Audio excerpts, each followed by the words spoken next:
ராணிய பற்றி சுந்தர சோழர்கிட்ட சொல்லிக்கிட்டு இருக்கும்போதே, ஊமை ராணிக்கும், பழுவூர் இளையராணிக்கு இருக்கிற உருவ ஒற்றுமைய பத்தி முதல் மந்திரி சொல்றாரு. நந்தினி ஒருவேளை சக்கரவர்த்தியுடைய மகளா இருக்கலாம் அப்படிங்கிற சந்தேகத்தையும் வெளியிடுறாரு. அத கேட்டு சுந்தர சோழர் வாய் விட்டு சிரிக்கிறாரு. அத்தோட, பிரம்மராயரே, இந்த அரண்மனையில இப்போ ஒரு பெண் பைத்தியம் தான் இருக்குதுன்னு நினைச்சேன். நீர் அவள விட பெரிய பைத்தியம்னு இப்பதான் தெரியுது அப்படின்னு சொல்றாரு. இதத்தான் முந்தின பகுதியோட இறுதியில கேட்டீங்க. தொடர்ச்சிய இந்த பகுதியில கேட்க போறீங்க.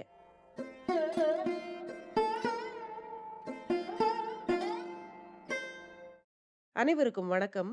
நீங்கள் கேட்டுக்கொண்டிருப்பது கதை ரேடியோ தமிழ். அமரர் கல்கி அவர்கள் எழுதிய பொன்னியின் செல்வன் நாவலுடைய 4வது பாகத்தை கேட்டுட்டு இருக்கீங்க. இதுவரைக்கும் 35 அத்தியாயங்கள கேட்டிருக்கீங்க. தொடர்ச்சிய இந்த பகுதியில கேட்க போறீங்க.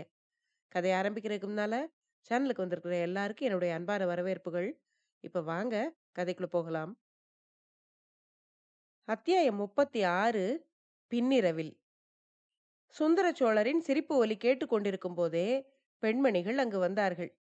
முன்னாள் மகாராணியும் அவளுக்கு பின்னால் குந்தவை ஒரு பக்கமும் வானதி ஒரு பக்கமும் பிடித்து இழுத்து கொண்டு வர மந்தாகினியும் அவர்களுக்கு பின்னால் பூங்குழலியும் ஒரு தாதி பெண்ணுமாக ஊர்வலம் போல வந்தார்கள். சுந்தர சோழரின் சிரிப்பு அவர்களுக்கும் ஒருவித குதூகலத்தை உண்டு பண்ணியிருந்தது. மந்தாகினி அவரை ஒரு கணம் நிமிர்ந்து பார்ப்பதும் மறுகணம் குனிந்து தரையை பார்ப்பதுமாய் இருந்தாள். அவளுடைய அலங்காரம் இப்போது பூரணமடைந்திருந்தது. குந்தவை பிராட்டி அலங்கார கலையில் இணையில்லாத தேர்ச்சி பெற்றவள் என்று அந்த காலத்தில் புகழ் பெற்றிருந்தாள். அதற்காகவே சிற்றரசர்கள் தங்கள் பெண்களை இளைய பிராட்டியின் தோழியாய் இருப்பதற்கு பழையாறைக்கு அனுப்புவது வழக்கம். அலங்காரம் முடிந்ததும் பெண்கள் எல்லோருக்குமே அவள் தத்ரூபமாக நந்தினியைப் போலவே தெரிந்தாள். காட்டிலே அலைந்து திரிந்த தேக ஆரோக்கியமுள்ள பெண்ணரசி ஆதலால் பிராயத்திலே இருந்த 25 வருஷ வித்தியாசம் கூட தெரியவில்லை. மற்ற பெண்மணிகள் மந்தாகினி தேவியை சிறிது பெருமையுடனேயே அழைத்து கொண்டு வந்தார்கள். ஒவ்வொருவரும் ஒவ்வொரு காரணத்தினால் பெருமை கொண்டிருந்தார்கள். குந்தவை தன்னுடைய அலங்கார திறமையை இவ்வளவு நன்றாக காட்ட முடிந்தது பற்றி பெருமை கொண்டிருந்தாள். பூங்குழலிக்கோ தன் அத்தைக்கு அரண்மனையில் இவ்வளவு ராஜோபசாரங்கள் நடப்பது பற்றி களிப்பு உண்டாகியிருந்தது. இவ்வாறு பெருமிதம் பொங்க அந்த அறையினுள் பிரவேசித்த பெண்களின் ஊர்வலத்தை சக்கரவர்த்தி பார்த்தார். அவருடைய சிரிப்பு அந்த கணமே நின்றுவிட்டது. மந்தாகினியின் புதிய தோற்றம் அவருக்கே அளவில்லாத பிரமிப்பை அளித்தது. தன்னுடைய கண்களை கையினால் சிறிது மூடிக்கொண்டும் பிறகு திறந்தும் உற்று உற்று பார்த்தார். சற்று முன்னால் முதன் மந்திரி சொல்லிக் கொண்டிருந்த விவரங்கள் எல்லாம் அவருடைய மனதில் பதிந்திருந்தன. சில காலமாக நள்ளிரவில் தன் எதிரே தோன்றி தன்னை வருத்திய பெண் உருவத்துக்கும் மந்தாகினியின் உருவத்துக்கும் உள்ள ஒற்றுமை அவருக்கு நன்கு புலனானது. அதே சமயத்தில் சில வேற்றுமைகள் இருப்பதையும் கவனித்துக் கொண்டார். இதை பற்றிய மர்மத்தை முழுவதும் ஆராய்ந்து உண்மையை அறிய வேண்டும் எனும் ஆசை அவருடைய உள்ளத்திலும் உதயமாயிற்று. மந்தாகினி மீது அவருக்கு முதலில் ஏற்பட்டிருந்த அருவருப்பு அப்படியே மாறாமல் இருந்தது. ஆனால் அதை வெளியில் காட்டிக்கொள்ளாமல் இருக்க தீர்மானித்தார் அவர். அனிருத்தரிடம் அவர், முதல் மந்திரி, சற்று முன்பு நான் உங்களை பைத்தியம் என்றேன். பிரம்மை பைத்தியம் எல்லாம் எனக்குத்தான் என்று தோன்றுகிறது. இனிமேல் தினந்தோறும் வைத்தியன் என்னை வந்து பார்ப்பது மட்டும் போதாது, மாந்திரிகனையும் அனுப்பி வைக்க வேண்டியதுதான். பழுவூர் இளையராணியை பார்க்க வரும் மந்திரவாதியை பிடித்து அனுப்பி வைத்தால் கூட பாவமில்லை என்று மெல்லிய குரலில் கூறினார். அதை கேட்டதும் அனிருத்தரின் உள்ளத்தில் ஒரு சிறிய துணுக்கம் உண்டாயிற்று. அந்த மந்திரவாதிகளில் எவனும் சக்கரவர்த்தியை நெருங்காமல் இருக்கட்டும் என்று மனதிற்குள் வேண்டிக் கொண்டார். அப்போது குந்தவை பிராட்டி, அப்பா, என்னை அழைத்து வர சொன்னீர்களாமே, பழையாறைக்கு போக வேண்டும் என்று கூறினீர்களாமே, நாம் எல்லோருமே போகலாமா என்று கேட்டாள். சுந்தர சோழர் அதற்கு மறுமொழி சொல்லாமல் முதன் மந்திரியை பார்த்து, அனிருத்தரே, என்னுடைய கருத்தை நான் மாற்றிக்கொண்டேன். இந்த பெண்கள் எதனாலோ ஒரே உற்சாகமாக இருக்கிறார்கள். இச்சமயம் இவர்களை பிரிக்க எனக்கு விருப்பமில்லை. தாங்கள் சற்று முன் சொன்னது போல் இவர்கள் எல்லாரும் சில நாள் இங்கேயே தங்கி இருக்கட்டும். செம்பியன் மாதேவி தங்களிடம் மிக்க நம்பிக்கையும் மரியாதையும் உள்ளவர். ஆகையால் தாங்களே நேரில் சென்று அவரை அழைத்து கொண்டு வாருங்கள். தங்கள் சீடனை நாகப்பட்டினத்துக்கு அனுப்புங்கள். பெரிய பழுவேட்டரையரையும் அவளுடைய இளைய ராணியையும் உடனே அழைத்து வர ஏற்பாடு செய்யும்படி நானே சின்ன பழுவேட்டரையருக்கு சொல்லுகிறேன் என்றார். அப்படியே செய்யலாம் சக்கரவர்த்தி. ஆனால் எல்லாரும் வந்து சேர்வதற்கு சில தினங்கள் பிடிக்கலாம். நேற்று அடித்த புயல் மழை காரணமாக நதிகளிலெல்லாம் பூரண பிரவாகம் ஓடிக்கொண்டிருக்கிறது என்றார் முதன் மந்திரி. அதனால் பாதகமில்லை. இத்தனை நாள் பொறுத்த நாம் இன்னும் சில நாள் பொறுத்திருப்பதில் நஷ்டம் ஒன்றுமில்லை. கரிகாலனையும் அழைத்து வருவதற்கு ஏற்பாடு செய்தால் எல்லா விஷயங்களையும் முடிவு செய்து விடலாம்.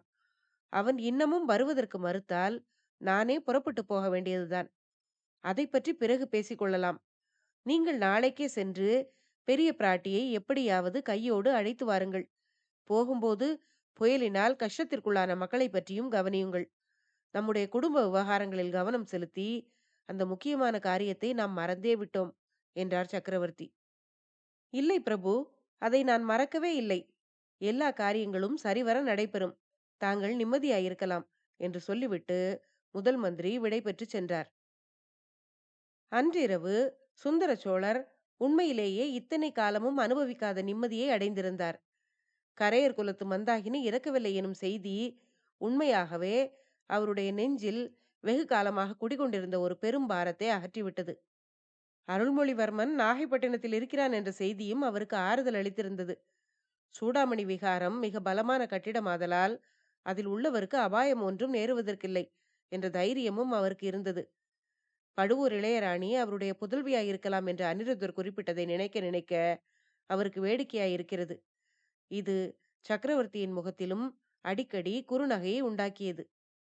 மலையமான் மகள் முதலாகிய பெண்களுடன் அவர் சிறிது நேரம் உல்லாசமாக பேசிக் கொண்டிருந்தார். குந்தவையின் அலங்கார திறமையை பற்றி பாராட்டினார். பிறகு பூங்குழலியிடம் அருள்மொழிவர்மனை பற்றி மேலும் விவரங்கள் கேட்டு தெரிந்து கொண்டார். அதன் முடிவில் பூங்குழலி, சுவாமி, நான் கோடிக்கரைக்கு திரும்பி போக அனுமதி கொடுங்கள். நாளைக்கே நான் புறப்படலாம் அல்லவா? என் அத்தையை பற்றிய கவலை இனிமேல் எனக்கு இல்லை என்றாள். உன் அத்தை மகன் ஒருவன் காய்ச்சல் வந்து கிடக்கிறான் என்றாயே, அவனை பற்றி கூட கவலை இல்லையா? போவதற்கு நீ இவ்வளவு அவசரப்பட வேண்டாம். சில நாள் இருந்துவிட்டு போ என்றார் சக்கரவர்த்தி. பூங்குழலி மௌனமாயிருந்தாள். அன்று இரவு சுந்தர சோழ சக்கரவர்த்தி நிம்மதியாக உறங்கினார். கனவுகள் கூட அதிகம் காணவில்லை.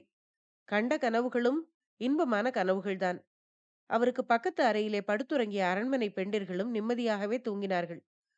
அவர்களிலே நிம்மதியில்லாமலும் நன்றாக தூங்காமலும் இருந்தவள் மந்தாகினி ஒருத்திதான். அவள் தூங்கா விளக்கின் மங்கலான வெளிச்சத்தில் சுற்றுமுற்றும் பார்த்து கொண்டே இருந்தாள். முக்கியமாக அவளுடைய நினைவு பொக்கிஷ நிலவரைக்கும் சுரங்கப்பாதைக்கும் ஊசலாடி கொண்டிருந்தது. ராவணனுடைய கரங்களை உடைத்து அந்த சுரங்கப்பாதையை மூடி விடுவதற்கு தான் செய்த முயற்சி பலிக்காமல் போனது பற்றி எண்ணி எண்ணி அவளுடைய மனம் நிம்மதி கொள்ளாமல் தவித்தது. அவளுடைய பார்வை மேல் மாடங்களின் சாளரங்களை அடிக்கடி உற்று நோக்கி கொண்டிருந்தது. நள்ளிரவு கழிந்தது.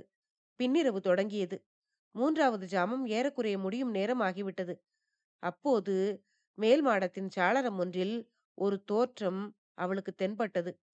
அகோர பயங்கர முகம் ஒன்று அந்த சாளரத்தை ஒட்டினாற் போலிருந்த அறைக்குள்ளே எட்டி பார்த்து கொண்டிருந்ததை கண்டாள்.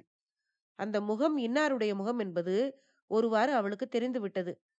தூக்கி வாரி போட்டுக்கொண்டு எழுந்து நின்றாள். மறுபடியும் அந்த சாளரத்தை உற்று பார்த்தாள். அந்த முகத்தை காணவில்லை. பக்கத்து அறை வாசல்படி வரையில் மெல்ல நடந்து சென்று எட்டி பார்த்தாள். அங்கே சக்கரவர்த்தி நிம்மதியாக உறங்குவதை கண்டாள். அந்த அறையில் மேல் மாட சாளரங்களையும் உற்று பார்த்தாள். ஒன்றும் தெரியவில்லை. திரும்பி வந்து சிறிது சத்தம் செய்யாமல் பூங்குழலியை கையினால் தொட்டு அசைத்து எழுப்பினாள். அசந்து தூங்கிய பூங்குழலி கண் விழித்தாள். ஊமை ராணியின் முகத்தோற்றத்தைக் கண்டு திடுக்கிட்டாள். ஊமை ராணி சமிக்ஞையினால் தன்னை தொடர்ந்து வரும்படியும் அவளிடம் சொன்னாள். அத்தை மீது அளவில்லாத பக்தி விசுவாசம் வைத்திருந்த பூங்குழலியும் சத்தம் செய்யாமல் எழுந்து அவளை பின்பற்றி சென்றாள். ஊமை ராணி சிற்ப மண்டபத்தை நோக்கி சென்றாள். போகும்போது நடைபாதையில் எரிந்து கொண்டிருந்த தூங்கா விளக்கு ஒன்றை கையில் எடுத்துக்கொண்டு நடந்தாள். சிற்ப மண்டபத்தை அடைந்ததும் பூங்குழலிக்கு சிறிது கவலை உண்டாயிற்று. மறுபடியும் இவள் ராவண சிற்பத்தை உடைக்கப் போகிறாளா என்ன? அப்படியானால் அதனால் ஏற்படும் சத்தத்தில் அரண்மனையில் உள்ளவர்கள் எல்லோரும் விழித்துக் கொள்வார்களே. தன் அத்தை பைத்தியக்காரிதான் என்று ஊர்ஜிதம் அல்லவா ஆகிவிடும் என்று நினைத்தாள். அத்தை அந்த முயற்சியில் இறங்கினால் தான் அதை தடுத்தே ஆக வேண்டும். சுத்தியை பலவந்தமாக பிடுங்கியாவது தடுக்க வேண்டும். இப்படி எண்ணிக்கொண்டே அத்தையை தொடர்ந்து சிற்ப மண்டபத்துக்குள் பூங்குழலி பிரவேசித்தாள். ஆஹா, இது என்ன? அந்த ராவண சிற்பத்தின் தலை அசைகிறதே. இல்லை இல்லை, ராவணன் தலை அசையவில்லை. ராவணனுடைய தலைகளுக்கும் மேலே கைலாச மலைக்கு மத்தியில் வேறொரு மனிதனின் தலை மாதிரி தெரிந்தது. உடனே அது மறைந்து விட்டது. இது வீண் பிரம்மையா இருக்கும். தூக்க கலக்கம். விளக்கின் ஒளியில் உண்டாகும் சிற்பங்களின் நிழல் தோற்றமாய் இருக்க வேண்டும். மந்தாகினிக்கும் அந்த தோற்றம் புலப்பட்டதோ என்னவோ தெரியவில்லை. ஆனால் அவள் ராவணன் சிலையை நெருங்கித்தான் சென்றாள். நல்ல வேளையாக பக்கத்தில் கிடந்த சுத்தியின் மீது அவளுடைய கவனம் செல்லவில்லை. ராவணன் தலைகளுக்கும் கைகளுக்கும் அவை தாங்கி பிடித்துக் கொண்டிருந்த கைலாச மலைக்கும் நடுவில் இருந்த இருள் அடர்ந்த பகுதியில் தீபத்தை தூக்கி பிடித்து காட்டினாள். அங்கே ஒரு துவாரம் இருந்தது தெரிந்தது. பூங்குழலி முன்னமே ஊகித்தது சரிதான். அங்கே ஒரு சுரங்கப்பாதையின் வெளித்துவாரம் இருக்கிறது. யாரும் சந்தேகிக்க முடியாதபடி அவ்வளவு சாமர்த்தியமாக அமைக்கப்பட்டிருக்கிறது. அந்த சுரங்கப்பாதையின் துவாரத்தை மூடி விடுவதற்கே முன்னிரவில் தன் அத்தை பிரயத்தனப்பட்டிருக்கிறாள். அதை அறிந்து கொள்ளாமல் மற்றவர்கள் தடுத்து விட்டார்கள். இவ்விதம் பூங்குழலி எண்ணிக்கொண்டிருக்கும் போதே ஊமை ராணி தன் மருமகளுக்கு தன்னை பின்பற்றி வரும்படி சைகை செய்துவிட்டு கையில் விளக்குடனே அந்த துவாரத்தில் சிரமப்பட்டு புகுந்து அதில் இறங்கிச் செல்லத் தொடங்கினாள். பிறகு பூங்குழலியும் உடம்பை நுழைத்து தலையில் மோதிக்கொள்ளாமல் ஜாக்கிரதையாக அந்த சுரங்க துவாரத்துக்குள் இறங்கினாள். சில கணங்களுக்கெல்லாம் அவளும் உள்ளே மறைந்தாள். பிறகு விளக்கின் ஒளியும் மறைந்தது. சிற்ப மண்டபத்தில் இருள் குடிகொண்டது. காலையில் மலையமான் மகளும் குந்தவையும் வானதியும் எழுந்து பார்த்தபோது ஊமை ராணியையும் பூங்குழலியையும் அவர்கள் படுத்திருந்த இடத்தில் காணாமல் திடுக்கிட்டார்கள். அரண்மனை முழுவதும் தோட்டத்திலும் சிற்ப மண்டபத்திலும் தேடி பார்த்தும் அவர்கள் அகப்படவில்லை. அவர்கள் எப்படி மாயமாய் மறைந்தார்கள் என்பதை யாராலும் ஊகிக்க முடியவில்லை. சக்கரவர்த்தியிடம் கூறிய போது முதலில் அவர் சிறிது கவலைப்பட்டார். பிறகு அந்த பைத்தியங்கள் போய் தொலைந்ததே நல்லது. எப்படி தொலைந்தால் என்ன என்றார். எனினும் அவருடைய உள்ளத்தினுள்ளே இனம் புரியாத கவலையும் பயமும் குடிகொண்டன. அத்தியாயம் 37. கடம்பூரில் கலக்கம். ஆதித்த கரிகாலன் கடம்பூர் மாளிகைக்கு வந்ததிலிருந்து அந்த மாளிகையில் நிரந்தரமாக வசித்தவர்களும் விருந்தினராக வந்தவர்களும் முள்ளின் மேல் நிற்பவர்கள் போலவும் நெருப்பின் மேல் நடப்பவர்கள் போலவும் காலங்கழிக்க வேண்டி இருந்தது. இளவரசரின் நாவிலிருந்து எந்த நிமிஷத்தில் எந்த விதமான அஸ்திரம் வரும் என்று யாராலும் ஊகிக்க முடியவில்லை. ஆகையால் எல்லாரும் தவியாய் தவித்துக் கொண்டிருந்தார்கள். சோழ சிம்மாசனத்தில் மதுராந்தகனை ஏற்றி வைப்பதற்கு செய்யப்படும் சதி ஆலோசனை பற்றி கரிகாலன் அடிக்கடி ஜாடை மாடையாக குறிப்பிட்டு மற்றவர்களை துடிதுடிக்க செய்து வந்தான். பழுவேட்டரையரால் இதை பொறுக்க முடியவில்லை. சிற்றரசர்களின் அபிப்பிராயத்தை கரிகாலனிடம் வெளிப்படையாக சொல்லிவிட வேண்டியதுதான் என்று சம்புவரையரிடம் வற்புறுத்தினார். சம்புவரையரோ, கொஞ்சம் பொறுங்கள், எப்படியும் நமது விருந்தாளியாக வந்திருக்கிறான், வெறும் முரடனாகவும் இருக்கிறான், ஒன்று நினைக்க வேறொன்று முடிந்தால் என்ன செய்வது, நல்ல சமயம் பார்த்து சொல்வோம் என்று தள்ளி போட்டுக்கொண்டே இருந்தார். எப்படி அந்த பேச்சை ஆரம்பிப்பது என்ற தர்ம சங்கடத்தை அவர்களுக்கு வைக்காமல் ஆதித்த கரிகாலனே ஒரு நாள் எல்லாரும் சேர்ந்திருந்த சமயத்தில் பட்டவர்த்தனமாக அதை பற்றி கேட்டுவிட்டான். பழுவூர் பாட்டனிடமும் கடம்பூர் மாமனிடமும் ஒரு முக்கியமான விஷயத்தில் யோசனை கேட்பதற்காகவே நான் இங்கு வந்தேன். அதை இப்போதே கேட்டுவிடுகிறேன். 3 வருஷங்களுக்கு முன் என் தகப்பனார் என்னை சோழ சாம்ராஜ்யத்தின் பட்டத்து இளவரசனாக்கி பகிரங்கமாக முடிசூட்டினார். அதற்கு நீங்கள் எல்லோரும் சம்மதம் கொடுத்தீர்கள். இப்போது சக்கரவர்த்தி தன் அபிப்பிராயத்தை மாற்றிக் கொண்டிருப்பதாக தெரிகிறது. மதுராந்தகனை சிம்மாசனத்தில் ஏற்றி வைத்து முடிசூட்ட வேண்டும் என்று விரும்புகிறாராம். அதற்காகவே தஞ்சாவூருக்கு வரும்படியாக எனக்கு அழைப்புக்கு மேல் அழைப்பு அனுப்பி கொண்டிருக்கிறார். நானும் போகாமல் தட்டி கழித்துக் கொண்டிருக்கிறேன். எதற்காக தஞ்சாவூர் போக வேண்டும்? போய் என் தந்தையின் வார்த்தையை நேருக்கு நேர் ஏன் புறக்கணிக்க வேண்டும்? அதைவிட போகாமல் இருந்து விடுவதே நல்லதல்லவா? பழுவூர் பாட்டா, கடம்பூர் மாமா, நீங்கள் பெரியவர்கள், எல்லா நியாயமும் தெரிந்தவர்கள். நீங்களே சொல்லுங்கள். ராஜ்யத்தை மதுராந்தகனுக்கு விட்டு கொடுத்து விடும்படி என் தந்தை இத்தனை காலத்துக்கு பிறகு என்னை கேட்பது நியாயமாகுமா? அதை நான் மறுதலித்தால் அது குற்றமாகுமா என்று ஆதித்த கரிகாலன் திட்டவட்டமாக கேட்டதும் எல்லோருமே திகைத்து போனார்கள். பழுவேட்டரையர் தொண்டையை கனைத்துக் கொண்டு பதில் சொல்ல சிறிது காலம் கடத்தலாம் என்று எண்ணி, கோமகனே, இந்த விஷயமாக தங்கள் திருக்கோவலூர் பாட்டனை யோசனை கேட்டிருப்பீர்களே, மலையமான் என்ன சொல்லுகிறார் என்றார். ஆஹா, அந்த கிழவனாரின் இயல்புதான் உங்களுக்கெல்லாம் தெரியுமே. அவருடைய பேரப்பிள்ளையின் சிம்மாசனத்தை இன்னொருவனுக்கு விட்டு கொடுத்து விட அவர் சம்மதிப்பாரா? அதை காட்டிலும் என்னையும் என்னை பெற்ற தாயையும் சேர்த்து அவர் வெட்டி போட்டு விடுவார். இப்போதே அவர் சைன்யம் சேர்க்க தொடங்கிவிட்டார். ஆனால் நான் அவருடைய பேச்சை கேட்டு மட்டும் நடக்கப் போவதில்லை. நீங்கள் எல்லோரும் எப்படி சொல்லுகிறீர்களோ அப்படி நடந்து கொள்வேன் என்று கரிகாலன் மிகுந்த சாது பிள்ளையைப் போல் கூறினான். இதனால் ஏமாந்து போன பழுவேட்டரையர் மலைமானைப் போல் தந்தையை தனையன் எதிர்க்கும்படி தூண்டிவிடக் கூடியவர்கள் நாங்கள் அல்ல. சக்கரவர்த்தியின் கட்டளை எதுவாயிருந்தாலும் அதை அனுசரித்து நடக்க நாம் எல்லோரும் கடமைப்பட்டவர்கள். ஆனால் நியாயம் என்ன என்பதை சொல்லும் பாத்தியதை நமக்கு உண்டு. சக்கரவர்த்தி இந்த விஷயமாக சொல்வதில் நியாயமே இல்லை என்று சொல்ல முடியாது. இந்த சோழ சாம்ராஜ்யத்தின் மீது மதுராந்தக தேவருக்கு உரிமையே கிடையாது என்றும் சொல்வதற்கில்லை. இளவரசே, தாங்கள் கேட்கிறபடியால் எங்கள் மனதை விட்டு சொல்லுகிறோம். முடிவு தங்கள் இஷ்டத்தை பொறுத்தது. சோழ ராஜ்யம் இப்போது முன்னை போல் 2 வெள்ளாறுகளுக்கு மத்தியில் குறுகி கிடக்கவில்லை. குமரி முனையிலிருந்து கிருஷ்ணா நதி வரையில் பரவி படர்ந்திருக்கிறது. இதை 2ஆக பிரித்தாலும் ஒவ்வொன்றும் பெரிய ராஜ்யமாக இருக்கும். அவ்விதம் கொள்ளிடம் நதிக்கு தெற்கேயுள்ள ராஜ்யத்தை மதுராந்தக தேவருக்கும் வடக்கே உள்ள பகுதியை தங்களுக்குரியதென்றும் பிரித்துக் கொடுப்பது நியாயமாயிருக்கும். இது எங்களுடைய முடிவான கருத்து. தாங்கள் இதை ஒப்புக்கொண்டால் மேலே செய்ய வேண்டியதை செய்யலாம். சக்கரவர்த்தியை இந்த ஏற்பாட்டுக்கு சம்மதிக்க செய்யும் பொறுப்பை நானே ஏற்றுக்கொள்கிறேன் என்றார். பழுவேட்டரையர் சொன்னதை கேட்டு ஆதித்த கரிகாலன் கலகலவென்று சிரித்தான். அது பழுவேட்டரையருடைய வயிற்றில் அனலை மூட்டியது. பாட்டா, சோழ ராஜ்யத்தை 2ஆக பிரித்து தெற்கு ராஜ்யத்தில் பழுவேட்டரையர்களும் வடக்கு ராஜ்யத்தில் சம்புவரையர்களும் அதிகாரம் செலுத்துவது சரியான பங்கீடுதான். உங்கள் இரு குடும்பங்களும் என் பாட்டனுக்கு தகப்பன் காலத்திலிருந்து செய்து வந்திருக்கும் சேவைக்கு உரிய வெகுமதிதான். ஆனால் ராஜ்யத்தை பிரிப்பதில் எனக்கு சிறிதும் விருப்பமில்லை. வழி வழியாக வந்த ராஜ்யத்தை பங்கிட்டுக் கொள்வதும் ஒன்றுதான், தாலி கட்டிய மனைவியை பங்கிட்டுக் கொள்வதும் ஒன்றுதான். கிழவர்களாகிய உங்களுக்கு அது சம்மதமாயிருக்கலாம், எனக்கு சம்மதமில்லை என்று கரிகாலன் கூறிய போது பெரிய பழுவேட்டரையரின் கண்களில் தீப்பொறி பறந்தது. அவர் கொதிப்புடன் எழுந்து நின்றார். உடைவாளை உரையிலிருந்து எடுப்பதற்கும் ஆயத்தமானார். அச்சமயத்தில் கரிகாலன், பாட்டா, என்ன இதற்குள் எழுந்து போக பார்க்கிறீர்கள்? என்னுடைய யோசனையை முழுவதும் கேட்டுவிட்டு போங்கள். சோழ ராஜ்யத்தை பிரிப்பதற்கு எனக்கு சம்மதம் இல்லை. அப்படி செய்வது வீர சொர்க்கத்தில் உள்ள நம்முடைய முன்னோர்கள் நம்மை சபிப்பதற்கு ஏதுவாகும். ஆகையால் அந்த யோசனையை விட்டுவிடுங்கள்.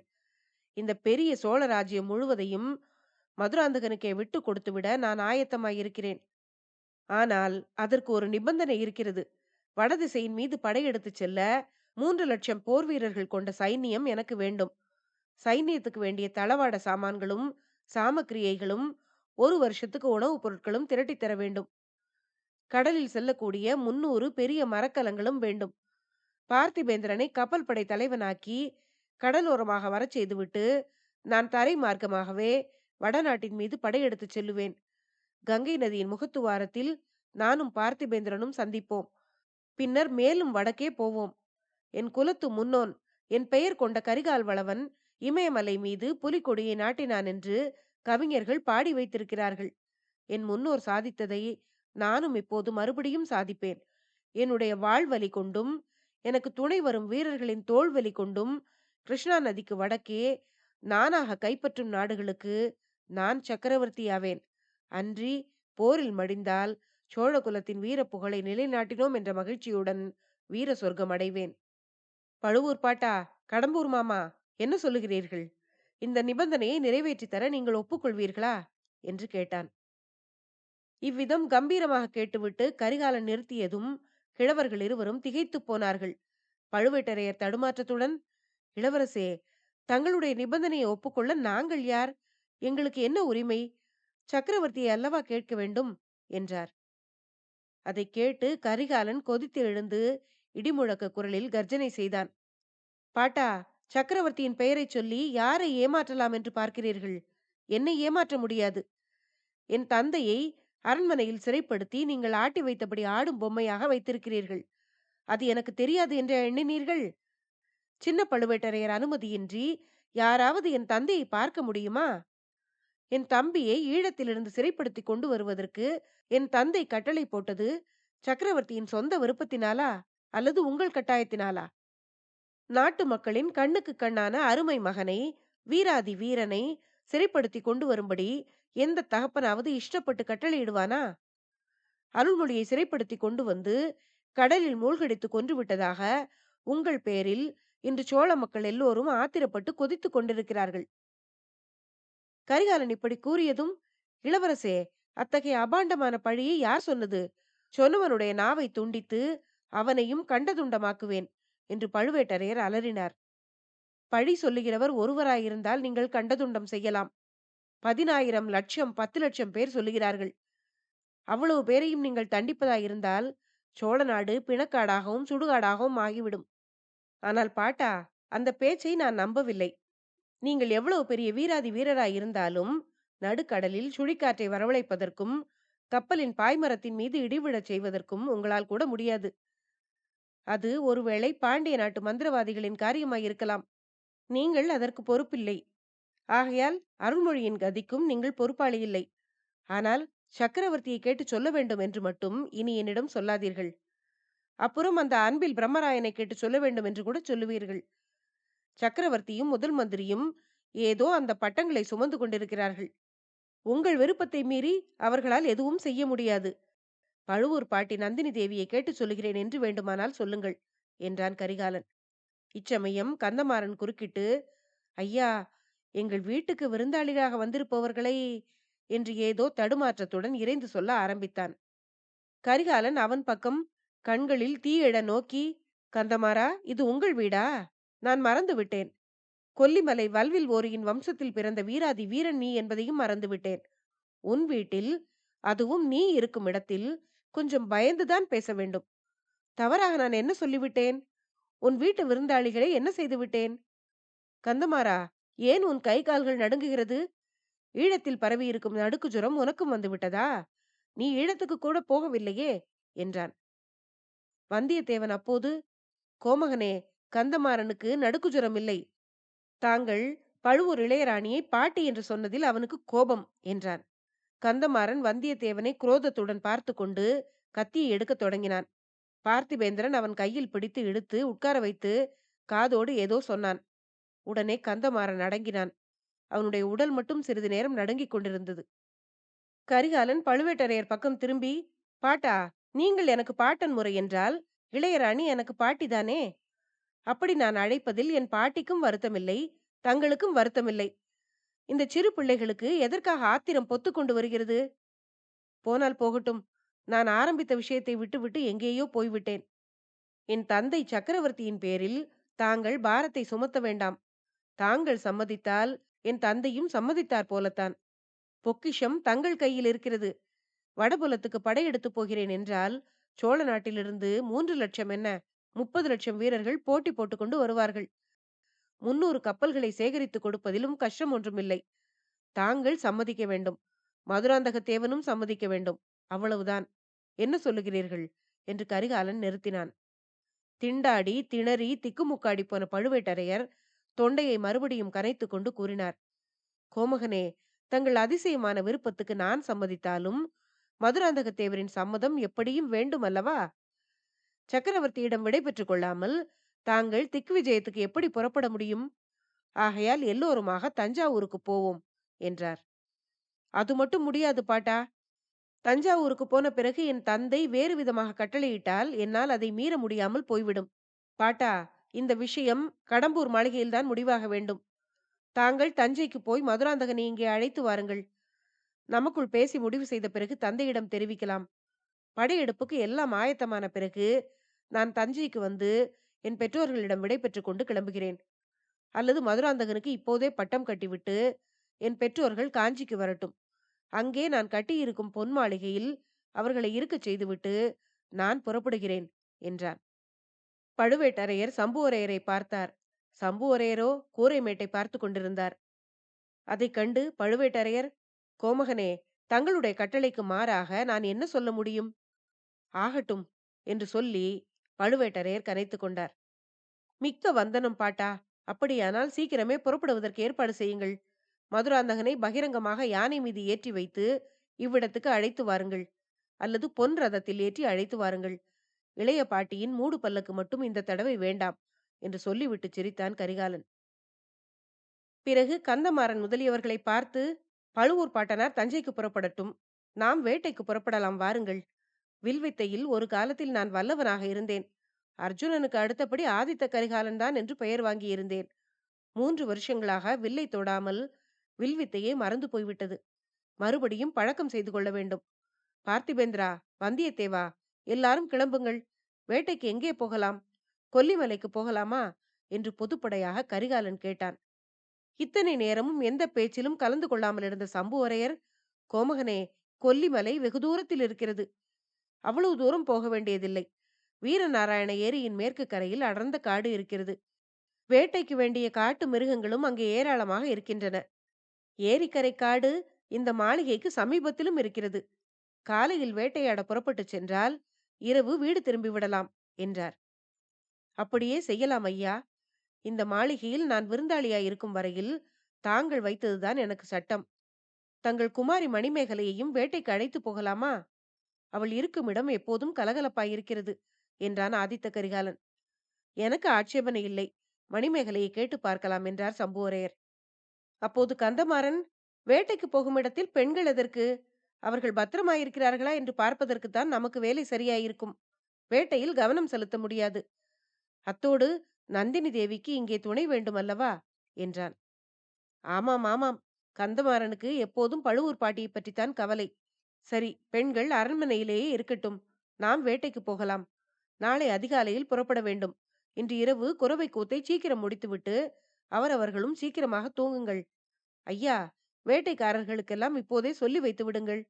வந்தியத்தேவா, வா, நம்முடைய இருப்பிடத்துக்கு போகலாம் என்று சொல்லி ஆதித்த கரிகாலன் வந்தியத்தேவனை கையை பிடித்து இழுத்துக்கொண்டு புறப்பட்டான். கந்தமாறனும் பார்த்திபேந்திரனும் அவர்களை சிறிது பொறாமையுடன் பார்த்து கொண்டு நின்றார்கள். சம்புவரையர் வேட்டைக்காரர்களுக்கு கட்டளை பிறப்பிப்பதற்காக சென்றார். பழுவேட்டரையர் நந்தினியை தேடி அந்தப்புரத்துக்கு சென்றார். அத்தியாயம் 37 முடிவடைந்தது. அடுத்த பகுதியில அடுத்து வரும் அத்தியாயங்களை கேட்கலாம். நன்றி.